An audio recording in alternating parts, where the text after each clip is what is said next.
of today's meeting. This is the special meeting of the Electricity Subcommittee. This is meeting number 246, held today, the 16th of July, 2025. In today's meeting, which I will be chairing, my name is Nomfundo Maseti. I am the member primarily responsible for gas as well as electricity. I'll be chairing today's proceedings. With me today, I have the members of the electricity regulator that are going to take decisions in today's meeting. I'll start introducing them, starting with the chairperson of the energy regulator, Mr. Tembani Pukula. If Mr. Pukula, you can kindly greet so that they can recognize your voice. Thank you. Thank you, Chairperson. Good morning, everyone. Thank you, Chair. Thank you very much. Next, I would like to introduce the CEO of NERSA, who is also the member of various committees, including the Electricity Subcommittee, Ms. Nomalanga C. Tole. If you can kindly greet Advocate Tole. Good morning, Chairperson and members and everyone who's joined us for this particular special meeting this morning. Thank you, Chair.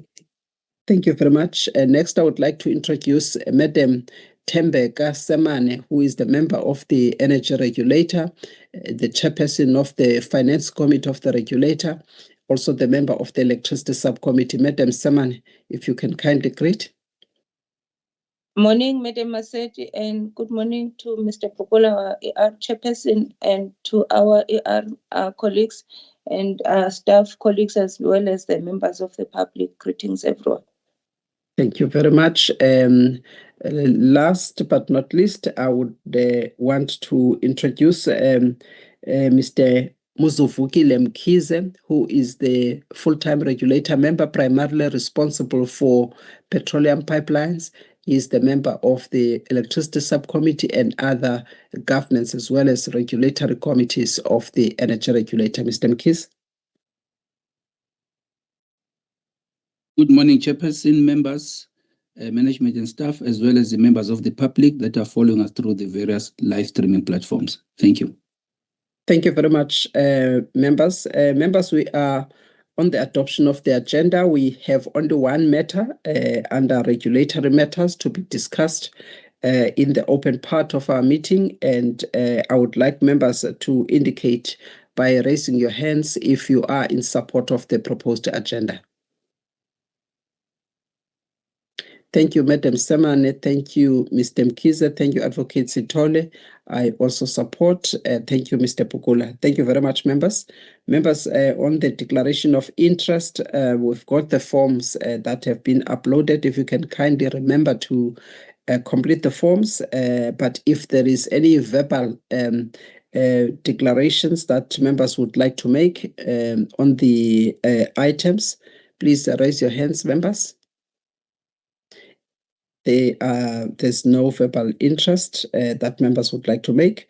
Then we go straight, members, to the substantive matters. We've got item number 5 on the agenda.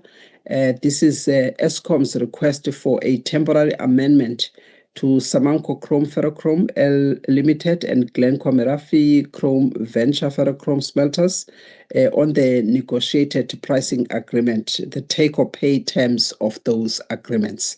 Please introduce the matter, give us a very brief and concise background, and tell us what is being proposed and the decision that is sought. Chair, thank you very much. I will take you through the submission, and the team on the call will assist me with the questions that may arise from the members. Just to give a bit of a background on the matter. Yeah, so this comes from the decision that was made by the regulator in October 2023, where the regulator approved the Eskom 6-year NPA for 6 Samanco and 4 Glencore smelter operations in Limpopo, Mpumalanga, and Northwest. And that decision is attached as Annexure E and F on the submission. Chair, in approving this NPA, the energy regulator also imposed the following condition, amongst others, which was that each of the 6 Samanco and 4 Glencore smelter operation ferrochrome smelters must be liable for a minimum consumption payment of 70% of normal consumption measured over a calendar quarter and adjusted for demand, response, and sustainability technical events. So, Chair, to ensure that the conditions set by the energy regulator were met by both parties, Eskom and the smelters entered into an agreement that includes a take-or-pay clause where each smelter is required to consume a minimum amount of electricity per calendar quarter. And if each smelter consumes less than the minimum amount of electricity per calendar quarter at any given quarter, then each smelter is liable to pay Eskom regardless of the condition of the market. So, Chair, this has been implemented since January 2024. However, in February 2025, both Samanco and Glencore issued notices of hardship to Eskom under the NPA contractual terms due to a sharp decline in the ferrochrome commodity market. And a month later, that's when Eskom then submitted a letter to NESA requesting approval for a temporary amendment to the take-or-pay terms of the Samanco Ferrochrome Limited and Glencore Merafe Chrome Venture Ferrochrome Smelters negotiated price agreement. And Chair, the letter obviously stipulated the hardships that the industry is facing and proposed a solution, which we have detailed under 5.7 of the submission, which I take it was therefore read. Chair, it is on that note that, Chair, we are making the following recommendation to the subcommittee to note the request by Eskom for a temporary amendment for Samanco and Glencore ferrochrome smelter, and also to make a recommendation to the energy regulator for the decision and reason for decision on Eskom's request for a temporary amendment to Samanco and Glencore ferrochrome smelter NPA attached as Annexure B. Chair, I will pause there and maybe allow, if there are questions that members may have, that we can indulge the members. Thank you. Thank you very much, Mr. Matebula, for that concise introduction. Members, any questions of clarity that you may have? Can you please raise your hands if you have?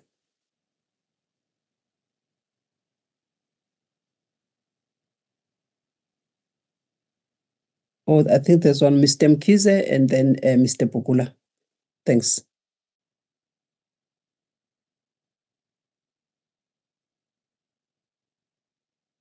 Please go ahead, Thank Mr. you, Mkize. Chairperson. Thank you. Thank you, Chairperson, and thanks, Mr. Matebula, for the presentation. Starting with the delegation of authority, I think it will help to just quote the specific clause or section so that it is clear that it is beyond doubt that we are at the right place. And then the other issue is when you look at 5.2 of the submission, I'm just uneasy about one thing when it comes to these options, is that there are certain microeconomic impacts that were kind of used to justify, for intents and purposes, that's called a discount. And then when there are these changes, what is happening at those microeconomic levels that then would be still justifying this discount still? Because for me, is that yes, these things can be, some of the things are hidden in the submission, but I think there are things to be highlighted even in the submission itself. Even the balancing of the impact, it is done as an analysis later on, but I think it's something that needs to be highlighted right up front in terms of what is the the impact on customers being charged standard prices. Also, because of the macroeconomic impact, it should also be assisted to understand what other levers are being pulled to try to address this matter, because it is a macroeconomic matter and not necessarily related to the microeconomics as a matter between Eskom and its clients or customers. I would also like to say that on 5.8, I think the 3.7 should be 5.7 or something. Is it says outlined under section 7. And then 5.10, I think we're talking of a proposal and not the decision.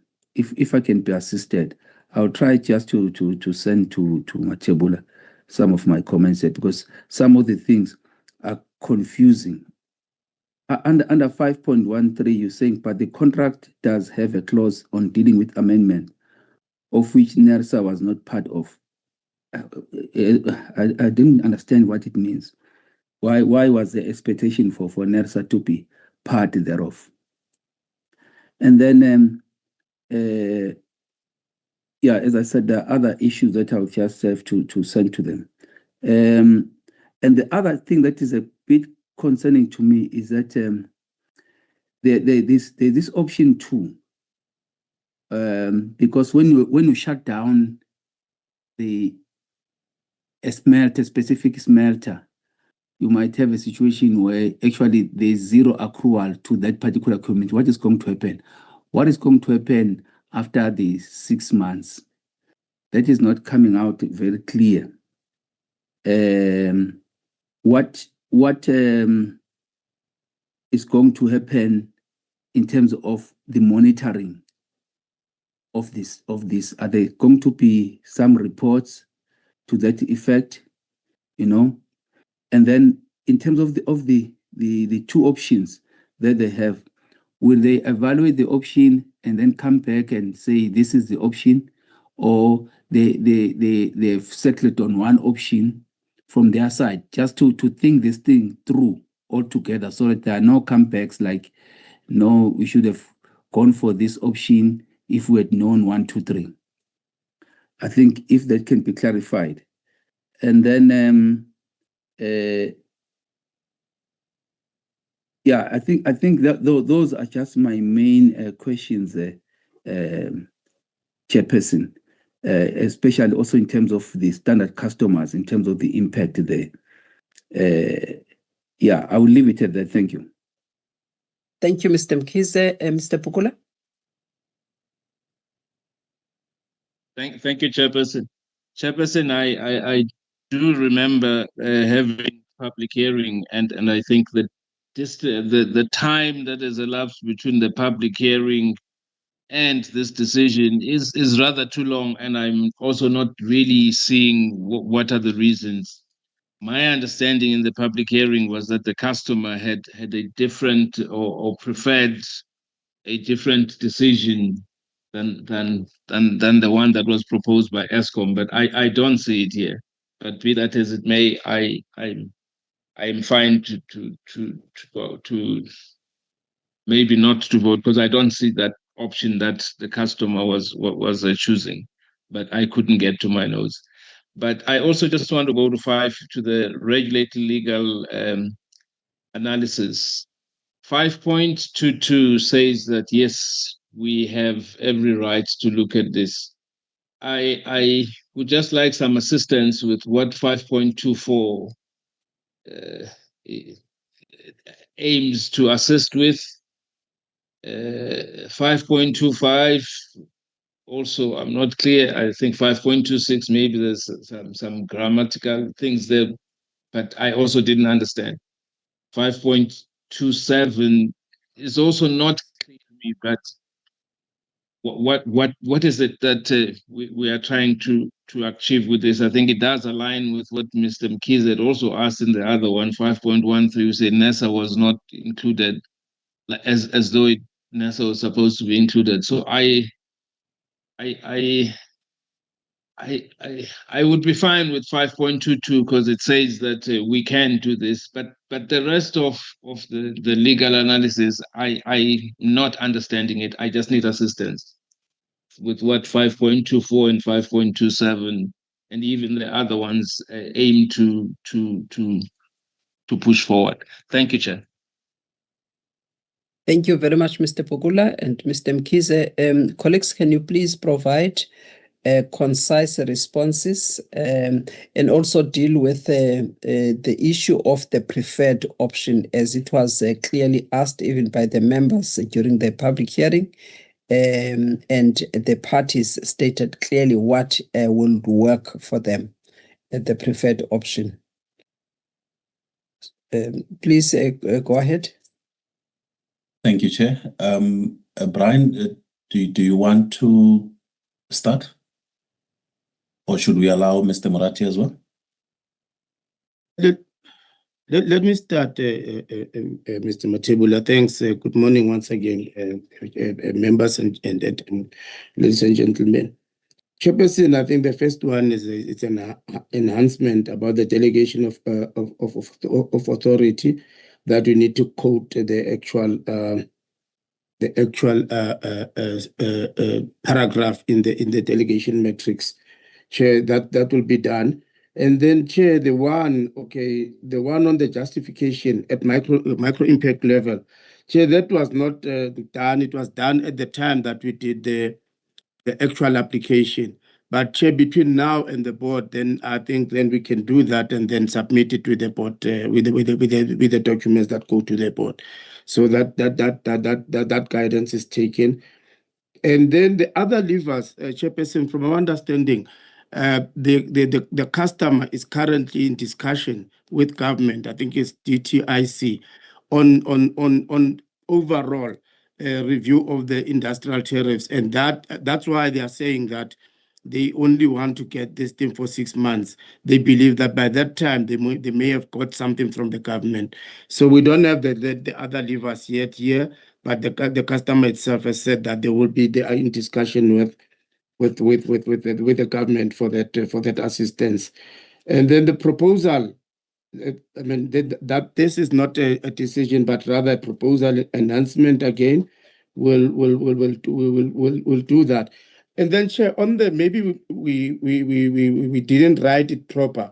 The part of us not being part of that discussion. It's not to say that we were supposed to be part of that discussion. It's more of a disclaimer from our part to know that decision was between them at the contract level and not the decision or part of what was presented to NERS. It's just a disclaimer, but I think we can just improve on the language. And then the issue of what Sorry, Brian, so that you Yes, don't ma'am. run fast. Okay. What is the significance of just having it there instead of just removing that? Is there any significance? Is there any impact that it will make if that statement is just removed? Because the regulator, as an independent regulator, is not expected anyway to be part of contractual discussions between the supplier as well as the customer. So if it's removed, what impact it will make? Sure, I don't think there will be any major impact. We can remove that. I think it was just a statement, but we'll just remove it for the sake of lessening the confusion, as it seems like even at the level of us here as NERSA, it has created that confusion. What about the other customers out there? It will create even more confusion to them because they were not part of this discussion today. So we'll remove that, Chairperson. And then, Chair, I think the part of what happens after 6 months, I think it goes with the part of the monitoring that Mr. Mkhize was asking. The part of what happens after 6 months depends, Chairperson, on the discussion with government on the one hand. But in terms of us, it is a standard practice that we do receive 6 monthly reports from the licensee for us to monitor all of the NPAs, and then we made submissions to the board. In that monitoring report, then obviously if there's been drastic changes, then it will be part of the recommendations and not just for noting by the board. Thanks, Chair. I will, Chairperson. Yes, ma'am. Sid, I thought you were done. I was gonna say some questions have not been answered. Thanks. You may proceed. No. I'm still there, Chairperson. The issue of the options, I'm going to ask my colleague Kukwena after I've done to assist. And the one that Mr. Bugula asked about the preferred one. Let me respond to the one of time, the time that lapsed between the time that we did the public hearings and today. Chairperson, just honestly, to be honest, it is a matter of capacity, because at that time, that is when we were receiving all the municipal tariffs, and we had a very little time for us to deal with the municipal tariffs. It was nothing that prevented us, except that we didn't have enough bodies to deal with the matter. That is that one. And then I'm going to ask Kukwena to come in on the options, and then also the preferred option. But then after that, we'll ask Advocate Morat to speak to the issues around the legal part that Mr. Bugula has raised. Thanks, Chair. When you come in, please, ma'am.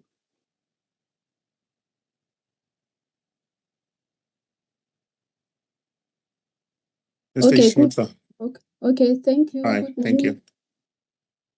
Okay, thank you. Good morning, Chairperson, members and colleagues. At the public hearing that was held on the 28th of May, the customers requested for option 2.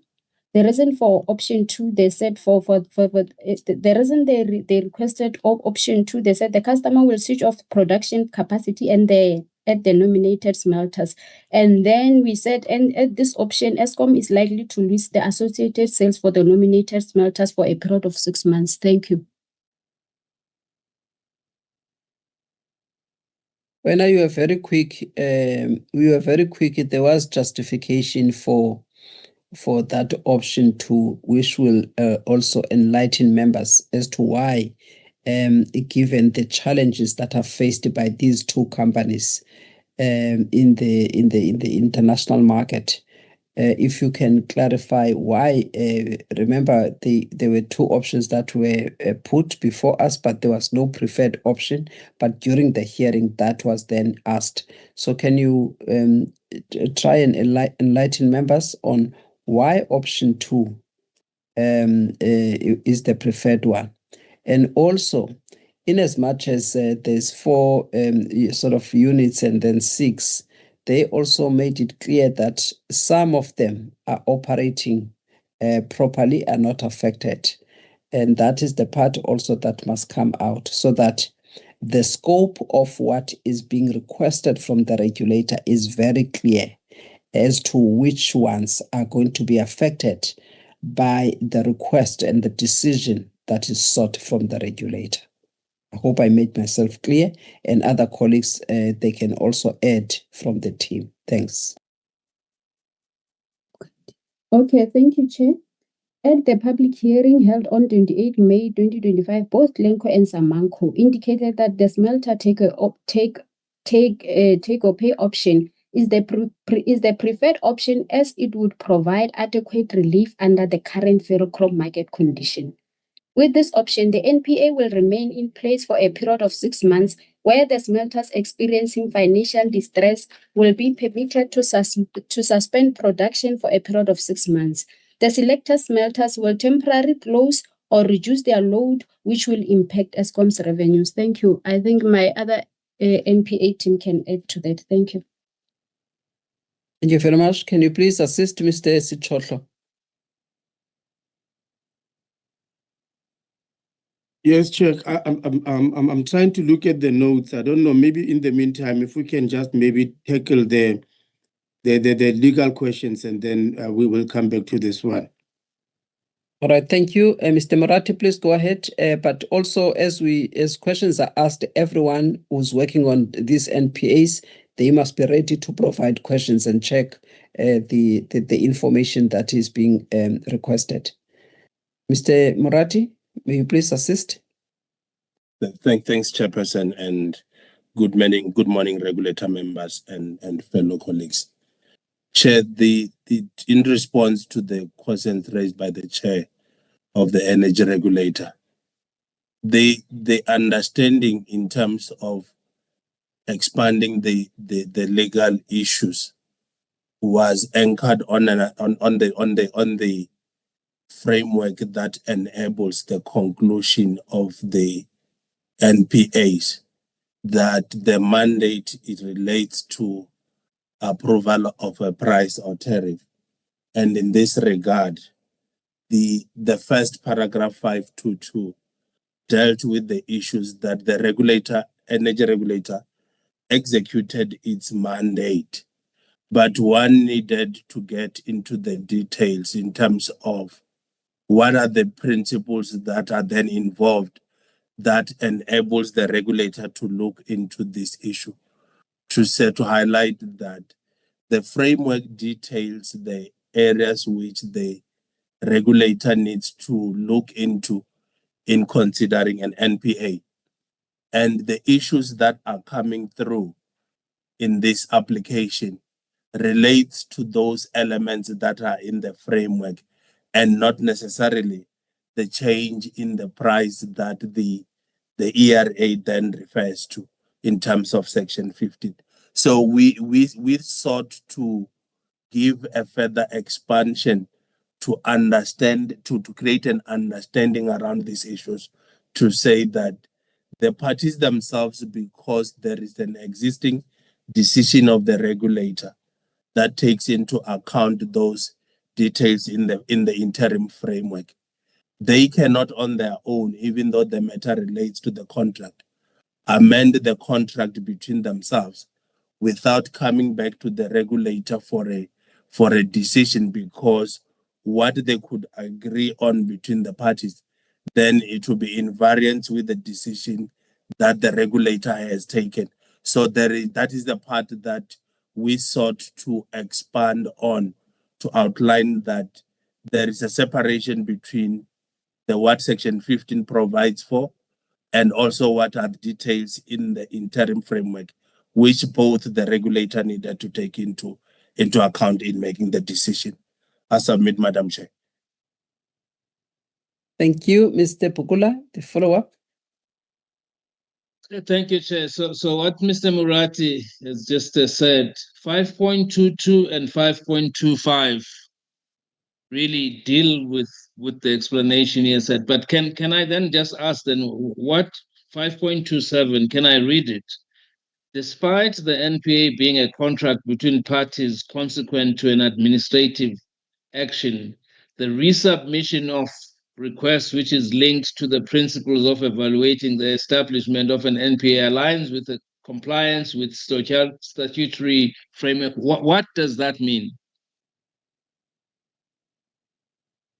May I come through, Madam Chair? Yes, please. Yes, please. What we have, Madam Chair, it's the statutory framework that we have contains the interim framework, the EPP, and the Electricity Regulation Act. The part that 5.27 addresses is the alignment between the exercise of power by the energy regulator to create that understanding that when these instruments are read together, they achieve what the parties are. In a nutshell, we sought to give members comfort that in looking at this application, the mandate is there within the combination of the statutory framework. It might just probably have been in a shorthand framed that without giving the details that the chair probably seeking to see on the document. Pause, Madam Chair. Thank you very much. I think what comes out of this is that sometimes the explanations are confusing and also are not helpful for our purpose in terms of the analysis. So There will be those that we really don't necessarily need here. We can just be brief under the legal analysis there, remove those that are causing confusion, because they will always require somebody to explain exactly what do we mean here, and may as well give a different impression and also a different interpretation for other people who are not part of today's discussion. So it's important that we do away with those paragraphs that don't really that will not make a difference in any event in terms of the decision that is sought, and then just be short in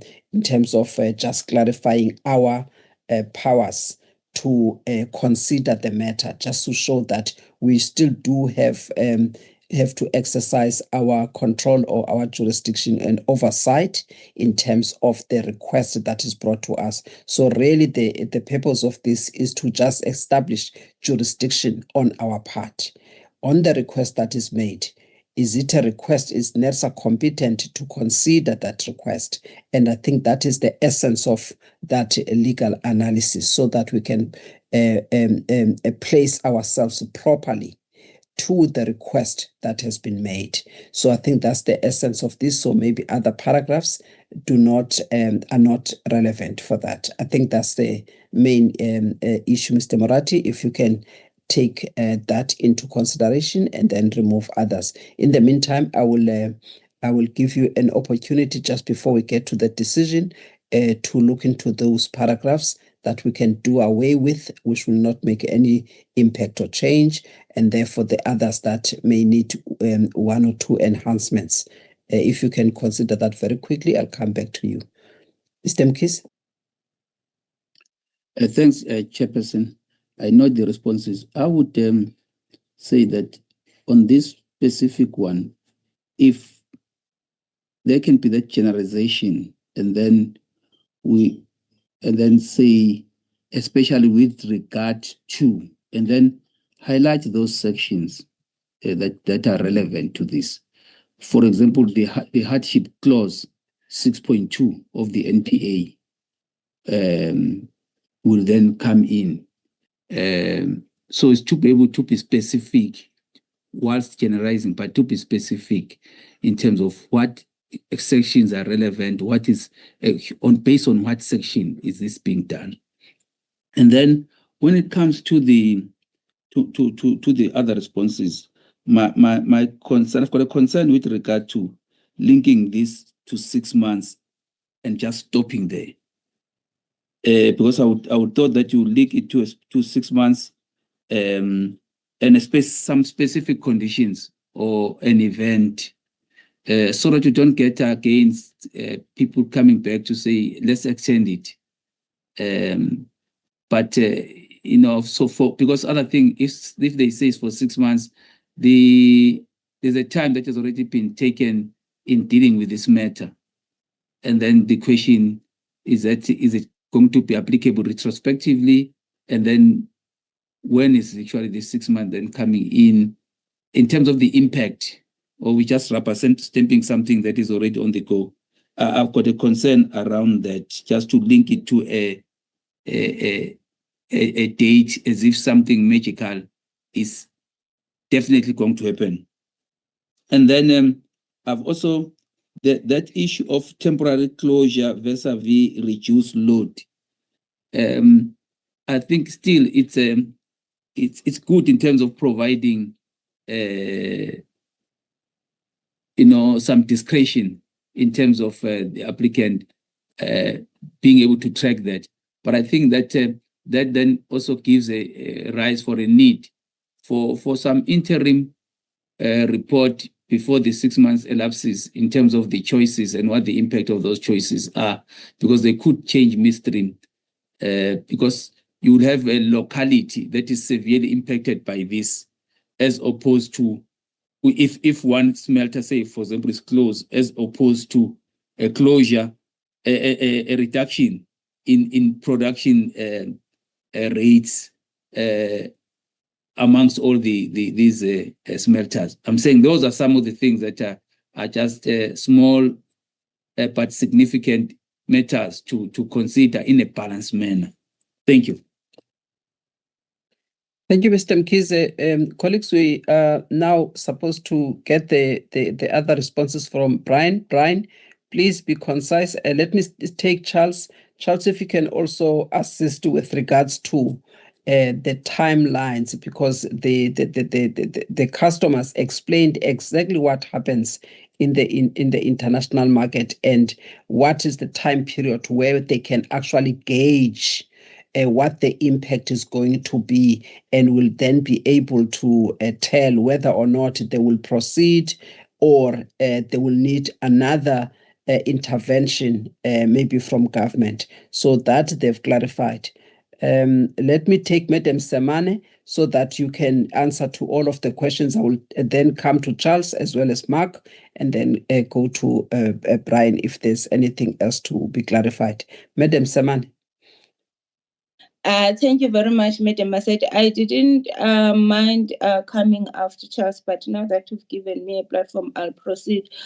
From my side, I would love a situation whereby there are some indications in terms of this getting out of our hands, because based on the input provided during the public hearings and just the understanding of the market, this does need government intervention. I do not think is really fair to us as a regulator to be burdened with this. And I am in that, based on that, in supportive of the 6 months. I think the shorter the period, the better, so that we also get feedback from the policymakers in terms of what are they going to be doing to rescue the industry, because I'm of the opinion that the interventions that are required are beyond what is in the normal course of being a regulator. The other concern I had was that from what I've read and seen, it was also as if we are being drawn to the market in terms of the commercial tactics that the applicant is applying, because to me it looked like they want to create an artificial scarcity in the market to address the issues about them not being able to cope with the low prices. And I do not think we want to venture into those muddied waters as the regulator. So for me, the sooner the government rise to the occasion to rescue the industry per se, I think the better. And lastly, my other input is that ideally, I think it would have helped, even though the horse has already bolted, to hear also from the unions what are they inputting in terms of what is said, because when all is said and done, if shove comes to push and the smelters are closed, is their constituencies in terms of the workers that are going to be badly affected. Thanks. Thank you very much, Madam Saman. Charles? Thank you, Chair. I'd just like to come in on the choices which they are making and the reasons thereof. In my understanding is that with the price of the ferrochrome internationally being depressed by the overproduction in China, some of their smelters are producing ferrochrome at a price which is above what is given in the international market, and those particular smelters will be put in care and maintenance for a period of 6 months, and the other smelters which are still able to produce the ferrochrome at a price which is competitive, they will continue production and maybe reduce production. With regard to the timelines, my understanding is that it will begin when the regulator has made a decision. So my understanding would be that if we make the decision now in July, it will begin. The 6 months will begin in August, and I think Mark will be able to give you a much more eloquent explanation as to what is going to happen post the 6 months. Thank you, Chair.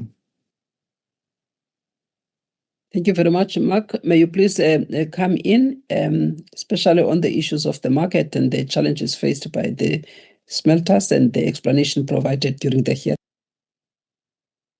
Good morning, members. Good morning, Chairperson, and good morning, colleagues. It's conventional economics that's playing out, and the market research that we conducted with the team showed that there are two converging kind of double negatives, if one wants to call it, lose-lose, facing the South African smelters. Firstly, there is an overproduction, and that's causing the price to depress.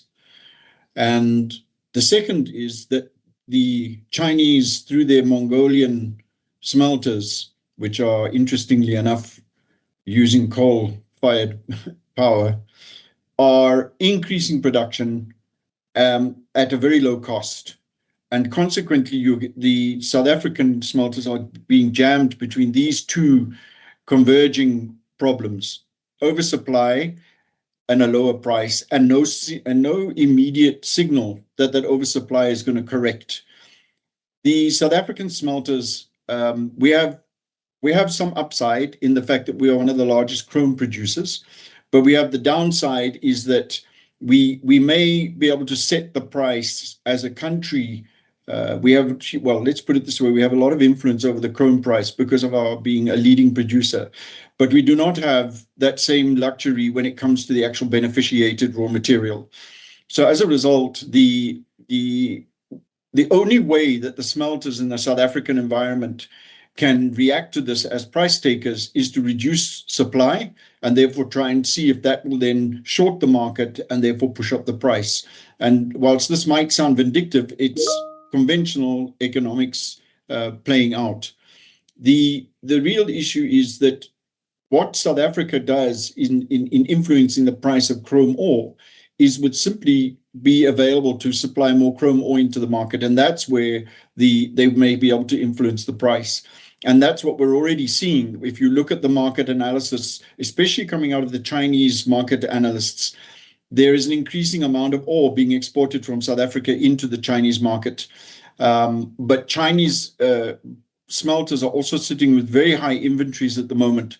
And there is a real risk that the market is actually going to suffer a very severe decline over the next 6 months.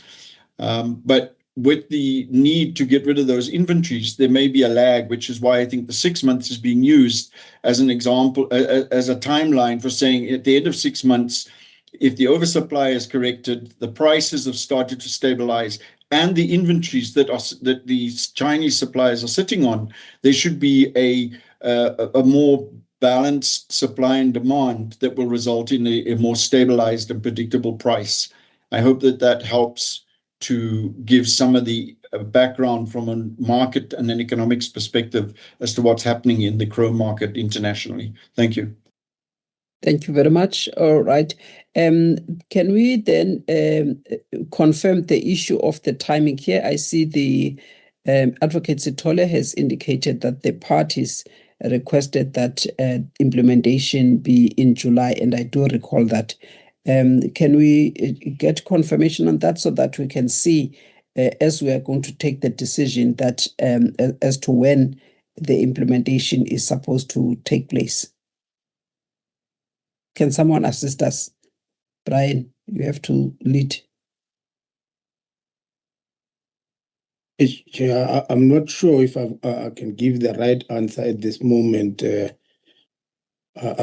have to, Brian. You have to call your team. We can't say you can't provide the answer. But Chair, based on what is in front of us, the decision can only be made in July. So it still has to go to the ER. So implementation in July doesn't seem to be a possibility, Chairperson. Mr. Pogola? Thank you, Chair. Chairperson, as I indicated at the start, that there's some discomfort I have around this. The first one was really this one, that what took us so long? Why didn't we make the decision at the time that was suggested, which was going to cure the problem that we're dealing with? The second one is I know we have to balance the requirements of the licensee and that of the customer.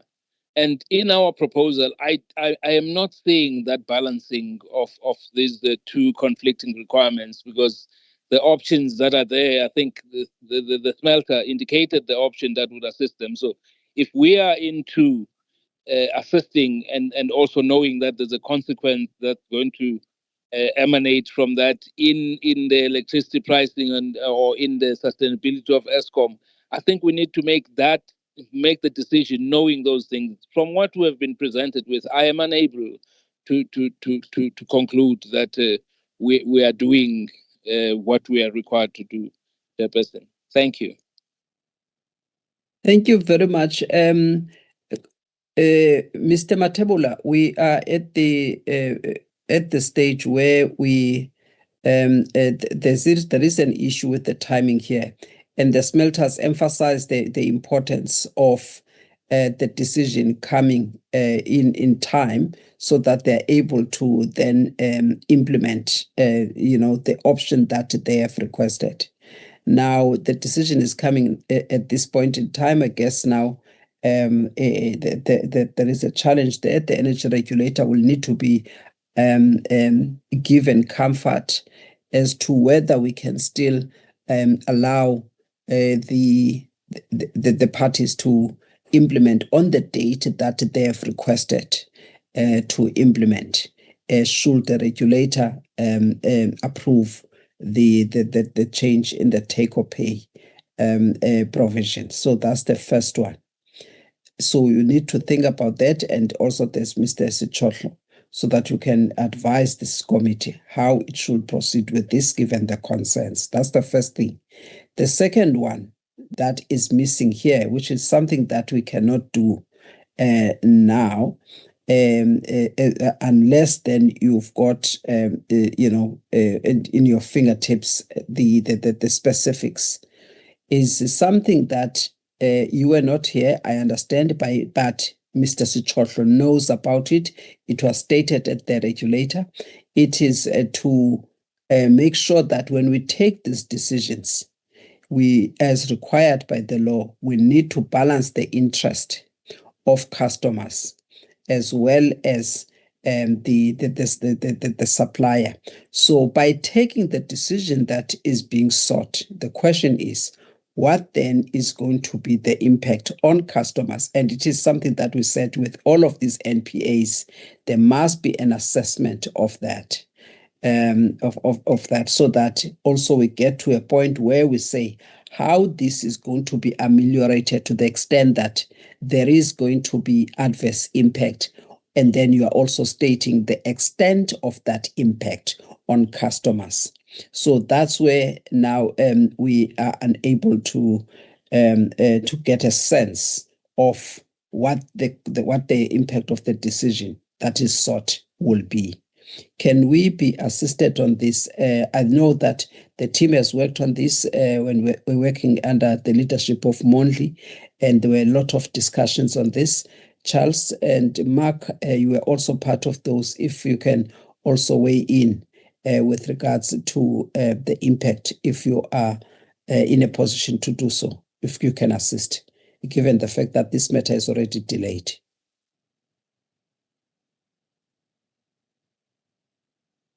Charles, please go ahead. Mark, after that, if you can come in, because the assessment was done, it's just that it was not included here. Hence, I'm calling upon you to assist. Charles? Thank you, Chair. I can't give you the specifics, but in principle, there's a number of things. So far as the fixed costs are concerned, these NPAs will cover the fixed costs regardless of in terms of the networks and that sort of thing, regardless of the amount of load that they take. So regarding the generation components, the fixed cost that the smelter covers, it will be reduced when the load goes down, and that will make an impact. But the issue for the regulator, I believe, is this: if we don't, if this condition or if this if this is not allowed, then let me say this, that the smelters will then close permanently, and that will have an impact on employment. It will have an impact on a number of things, and that would work against the actual policy principles which created the long-term pricing agreements framework that the DTIC has made. And if it were to close down permanently, then the impact on customers would be negative in terms of the fact that they would be paying more for electricity permanently than there would be a temporary impact now for the 6 months. Thank you. Thank you, Charles. Mark? Good morning once again, Chairperson, members and colleagues. I'm essentially covered by Charles. I think to sum it up, just to say that what we as the regulator and the country and the parties are faced with is a least worst option. And I think that's what Charles has just described. Thank you. Okay, thank you very much. Let me check with Mr. Pukula. Mr. Pukula, on the key issues just regarding the load and the impact on the fixed cost, that will still be covered by even the changes that are going to be made, which is part of the requested decision. Are you comfortable at least with the impact also on customers and the socio-economic effects if, for instance, the smelters are unable to continue with their production? Just to get a sense, Mr. Pukula. Thank you, Chairperson. Chairperson, I think for me, I'm happy that Charles and Mark have raised these issues. But for me, it was really that my recollection, and I do apologize that I didn't get to go through my public hearing notes, which is probably not a good excuse, was that in the options that were there was one that the customer preferred because it would make their operation still continue. And if it makes their operation still continue, yes, there are these other things that Charles has mentioned. And there was one that was fed by Eskom. From what I understand, we are choosing the one that was preferred by Eskom. And for me, that's really the part where I was hoping that maybe in this submission we would have had all of these and consider everything. But Chairperson, having said that, I mean, it's not this committee.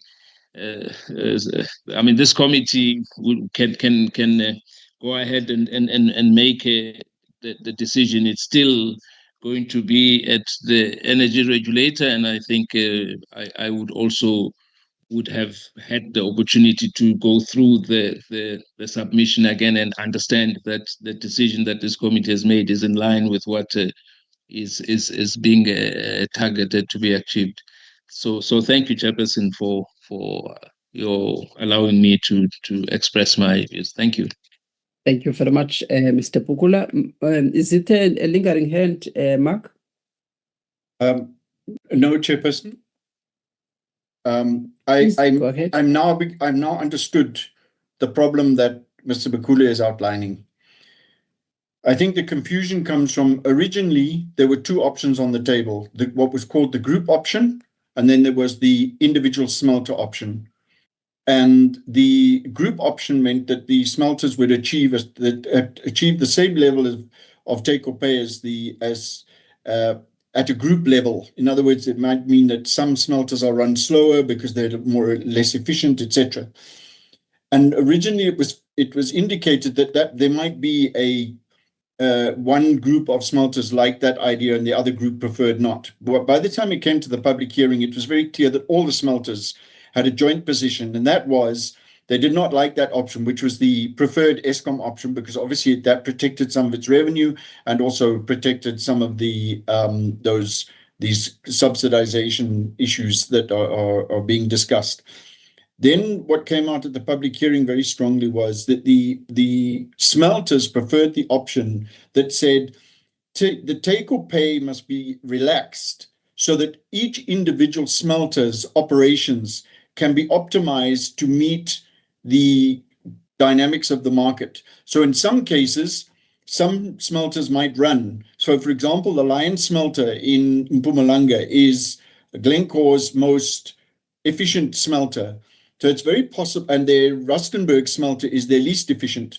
So it might, if it was going to be a group level, they were never going to be able to achieve it because ideally they actually want to switch their Rustenburg smelter off for a period of 6 months and therefore reduce that supply into the market. But they may want to keep their Lion smelter going, in which case that might run at 80% or 60%. They'll operationally decide that as the market dynamics change. And in that way, they were going to be able to keep smelters running, but on a smelter by smelter basis rather than at a group level. And I think maybe that's what has not come through clearly. But if I'm speaking out of turn, the team are here. But that I believe is the nub of what Mr. Bakule is outlining. Where is that option that says that we're going to keep the smelters running, and the option that is this latter one, that some smelters will keep running, others will shut down. But overall, it will prevent the overall shutdown of all the smelters because the NPA will still be in place because the flexibility has been given to them. And just to note that all of the smelters that I'm aware of have already issued I think they call them Section 189s, in anticipation that they may need to, if there isn't some kind of flexibility, then they will just shut down, then they'll have to go into a retrenchment process. Thank you. Thank you very much, Michael, for explaining that. And now trying to get to the decision. I would like to confirm that in terms of the time period, the smelters have requested. I'm also looking at my notes for the public hearing. That they have made a request, a specific request that NERSA takes the decision by 21 July 2025, not by 24 July. So that was clarified.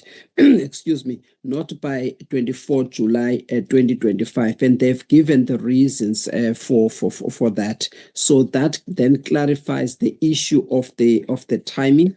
That in terms of the smelters, and then the second one, just to confirm on the preferred options, there is that Marco, you've already touched on the issue of the group option, as well as the relaxation of the take or pay agreement, and we have asked as to which one do they prefer, and I think both of them indicated that they prefer the group option, the group option, and they indicated why it is the group option that they have taken. Is that correct, Mark?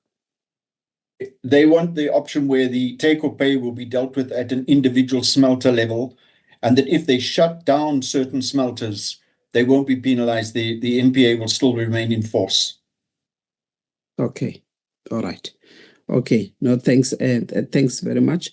And What about this? Mr. Mkiza asked about that option 2, that waiver of the take or pay of the 70% consumption. Is it the same as what you've just explained?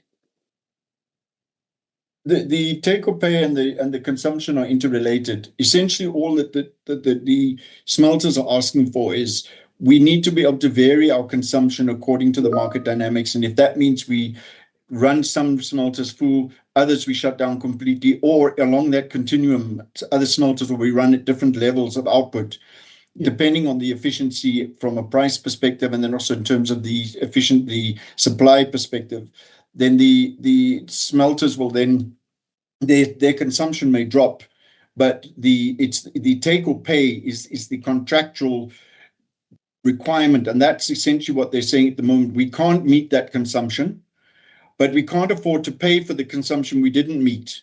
And that's the take or pay relaxation that they're saying. So they're saying if the NPA required us to do 80 megawatt hours, 80 megawatt hours, then if we do 70, the relaxation of the take or pay means we will just pay for the 70. We won't then be billed for the extra 10 we didn't do, because we can't afford to do that at the moment.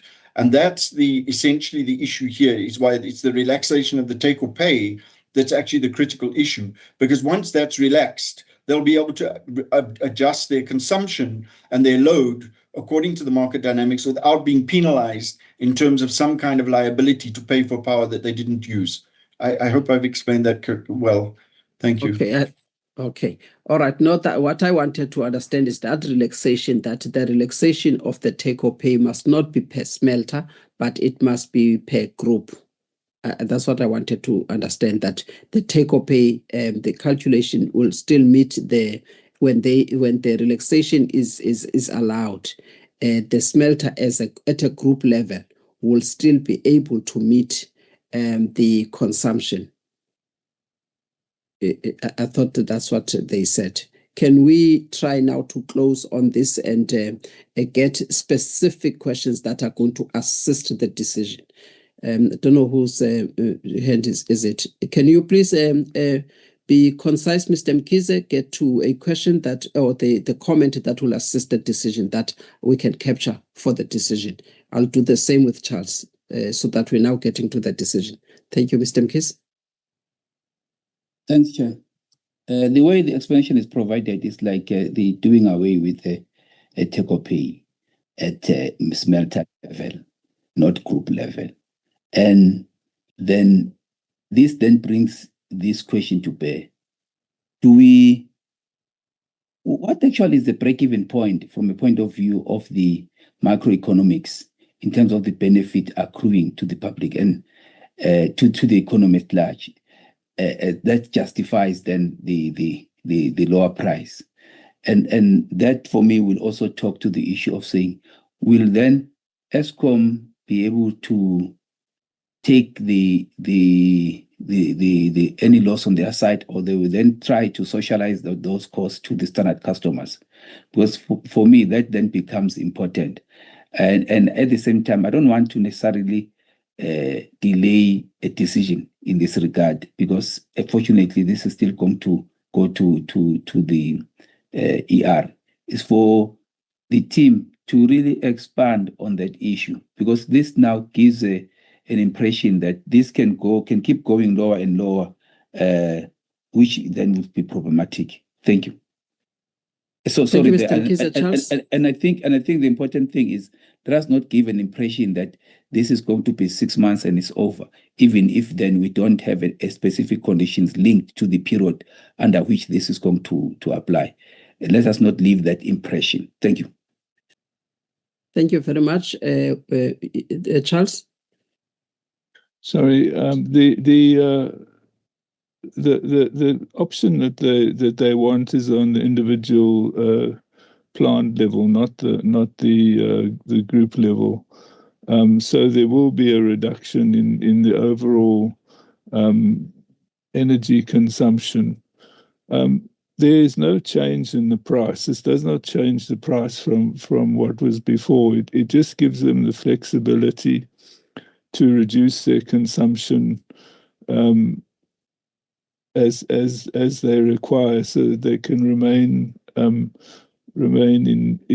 production and not have to close the plants down permanently. And as I said before, the real issue is, if this is not allowed, if the relaxation of the take or pay is not allowed, there's plants that are going to close permanently, and then that will be lost forever. The jobs will be lost forever. The production, the loading of Eskom sales will be lost forever, and that will impact end customers. There might be a temporary impact on end customers with the relaxation of the take or pay, but at least it will be temporary and not permanent. Thank you. Thank you very much, Charles. You've covered that point. Members, the decision was read, but it's important for me to summarize key issues as this committee is making a recommendation to the energy regulator. Also, it is important that when matters get to the energy regulator, that the subcommittees that are delegated to deal with such matters, that the matters are dealt with thoroughly. Today, yes, there's been a sort of a discussion on these matters, and there seems to be a way forward in terms of what needs to be included in the submission going to the energy regulator. And it means that even the analysis itself needs to be enhanced in the following manner. Firstly, to make it clear what option has been requested by the customers, especially during the hearing, because at the time that the request was made, two options were put on the table without a preferred option. However, clarity was provided during the public hearing that an option that will provide flexibility in terms of the take or pay be the option that is going to be considered. What needs to then happen is that that option needs to be explained properly as to why they prefer this option, and clarify exactly how they are still going to meet the minimum load that is expected of them with the flexibility that they are requesting for, because they made it very clear that they will still be able to meet the consumption level that is expected, but they should not be made to pay per unit to meet that load. That they made very clear. So they need the flexibility so that they are able to navigate the seasonal demand challenges that they are facing due to the price depression that is being encountered at an international market level. So that is the first thing that you must make sure that it is enhanced. The second thing that must be very clear is the issue of the timing of the decision. Then you need to also work closely with the RSU and also make a formal request to the chairperson of the ER with regards to making sure that the energy regulator will be able to take a decision not by the 30th, but at least by the 21st of July, especially because the matter has delayed already. So that is the second thing that you need to clarify in the submission in terms of the decision, but also make arrangements to make sure that we get authorization for the meeting to take place at least by 21st or before the 21st. That is the second thing. The third thing is on the impact itself. So the impact that will make sure that at the end of the day, when you deal with it, and Charles has already dealt with it with regards to whether the price, there's going to be a change on the price, and that the clarity is that there's not going to be a change on the price, and that price will still be able to cover the cost as well as the fixed cost. The issue is that from the supply side, it will affect the sales for Eskom if the smelters are not able to proceed with the production, because and also that will have an adverse impact on customers as the price might actually go up. So those are some of the things that have been stated, which must be taken into consideration. The fourth thing is to please revisit the analysis or the legal analysis that is provided. Put the key paragraphs that will enable us to make sure that we know what our jurisdiction is. We also know how we are supposed to intervene in this matter and for what purpose. Given that, and also the citation of the delegation matrix, if that can also be something that you deal with. Given that, members, the decision was already read out, which is to note the request and also to recommend to the energy regulator, subject to the enhancements and the summary that I have made in getting to the decision part. The issue of, there's one more issue that I must emphasize, is the issue of that 6 months implementation date. I think it has been clarified at least that by 21st, if it can be made. But it is for 6 months. They did not want to expand more than 6 months. That question was put to them, and they said 6 months is fine because they want to consider other options, and they are also in discussions with the DTIC. So from our side, in terms of the 6 months, it becomes the 6 months because they did not ask for more than that, even though it was asked for them. Why 6 months? Why not 12 months, for instance? They said 6 months is fine because they've got other plans. So that question has already been dealt with. With that, then, members, can you, in support of the decision that is sought and the enhancements as well as the key issues that must be enhanced further before the final decision is taken, are you happy to then approve that the matter be recommended to the energy regulator for approval? By show of hands, members.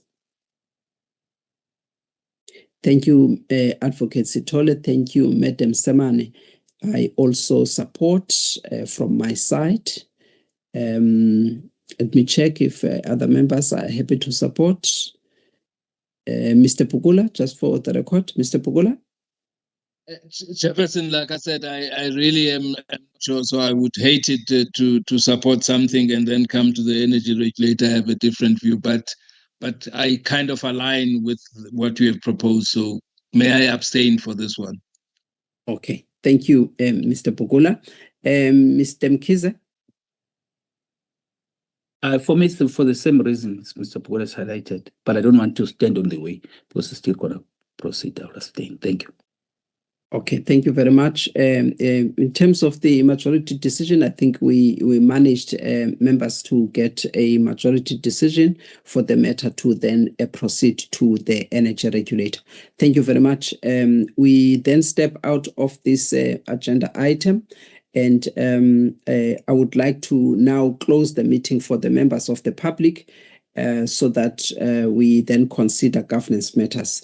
IT, thank you, members of the public. I'm sure you could see that the energy regulator takes these matters very seriously, and we embark on robust discussions before we get to the decision. Thank you for following